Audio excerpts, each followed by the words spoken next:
Hey, John here. In this video I'm going to show you this sweep sequence that I just played. The idea behind it is this 16th note pattern that I'm applying to these 5-string sweeps. And what I like about this one is that it sort of breaks up the whole arpeggio thing, because it's very easy to get stuck into doing this kind of idea, where you basically go from one chord tone to the next the whole time, and in order that is, I would go just 1 flat 3 5, 1 flat 3 5, or the other way around. So you would never skip from like 1 to 5 or things like that. But this sequence actually has quite a big skip, one octave skip built into the actual picking pattern. So that makes it sound a bit less predictable and, in my opinion, a bit cooler. I have nothing against the normal sweeps, I use them all the time, but it's good to break things up a bit. And if nothing else, this will really help you with your sweep picking technique overall as well. You can apply this sequence to pretty much any 5-string arpeggio, but what I played in this example was based on minor 7 arpeggio, from E minor 7 to F sharp minor 7, and then a G major 7 arpeggio. And these chords slash arpeggios are taken from the E Dorian scale. And don't let Dorian scare you. It's not a scary name, but some people get really scared when they hear things that are not major or minor. Dorian is simply a variation on the minor scale. So if you can play the E minor scale, you can play the Dorian as well. The only thing you need to do is that you find the 6th note, the flatted 6, quintessential heavy metal note, and then you raise it back up to the natural 6th, and then you get the Dorian.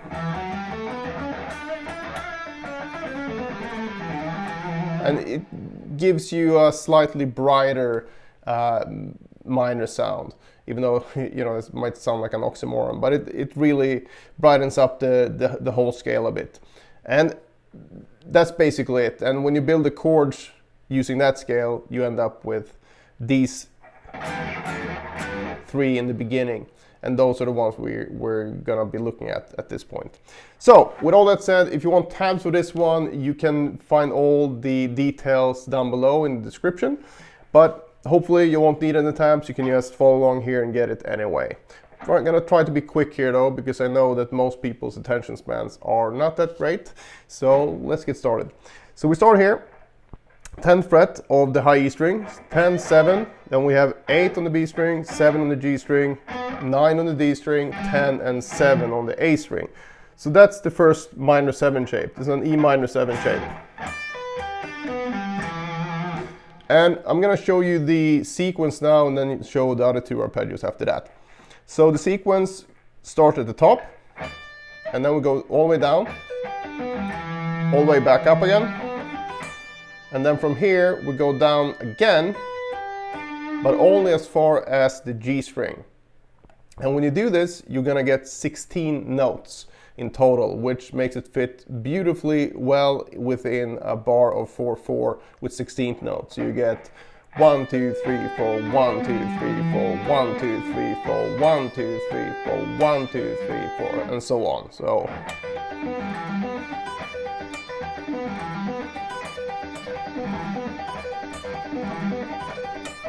and the way that I pick this is like this: downstroke, pull off, up, up, up, up, down, hammer, down, down, down, down, up, pull off, up, up.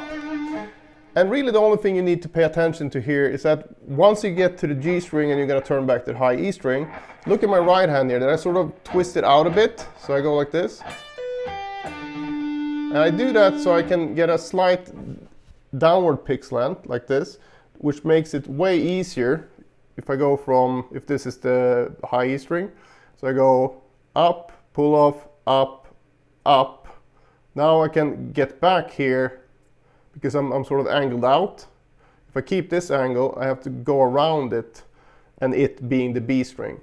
So by changing the angle, once you hit the note in the G string, will make it way easier for you to get back to the high E string. So give that a try a few times. Just go because if you don't do that, it's going to be very likely that you hit the B string, and we don't want that in this case. So if I just play it once now with this angle, you probably see what I mean. So.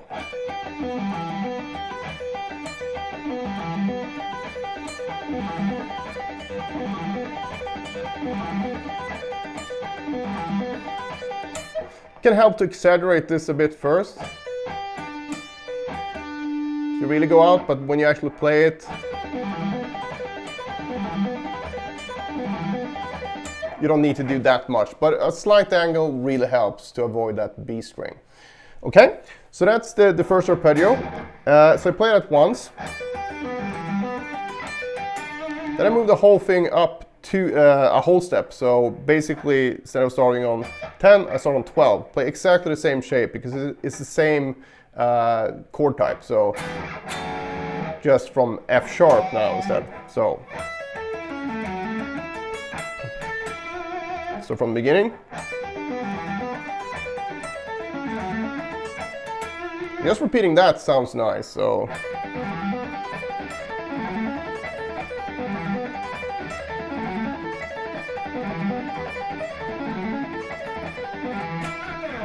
So you can try that. And the next arpeggio shape, which is a new one for this video at least. So that's going to be a major 7 arpeggio. And major 7, we have 1, 3, 5, 7. Those are the notes. But the actual shape then starts here on the 14th fret. So we got 14, 10 on the high E string, 12 on the B, 11 on the G, 12 on the D, and then 14, 10 on the A string again. So same picking pattern.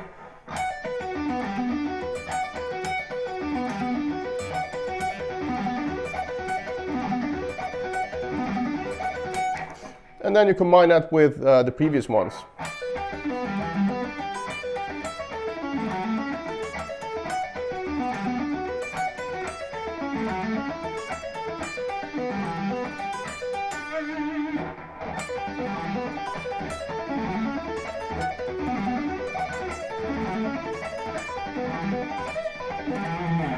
So the way that I suggest that you practice this, if you have seen any video on this channel, you know I'm a big proponent in practicing slowly. So that's very important.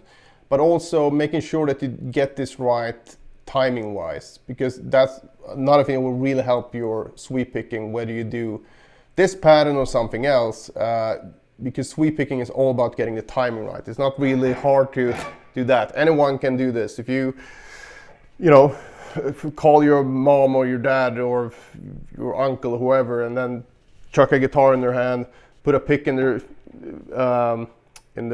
right hand, and then just let them rest the pick here, and then tell them to brush the strings. They probably will execute a fairly decent and very fast sweep.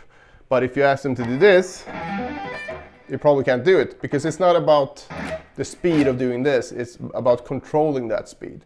So that's why it's really helpful to practice with a very specific subdivision. In this case, we use 16th notes.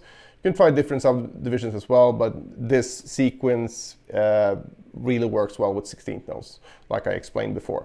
So really focus on the timing, and I think you'll find that will clean up a lot of your other sweeps as well. So give that a try. And if you have any questions regarding this stuff, just post them below, and I'll help you out as soon as I can. If you're just interested in more general sweep picking advice, I have a ton of different sweep picking videos here on the channel. And if you are stuck somehow and need some more specific help, you can always reach out to me via my website, which is also linked down below, or simply hit me up in the comments and I'll help you out as much as I can. So thanks for watching and listening, and if you have any questions, like I said, just post them below. Otherwise, see you in the next video.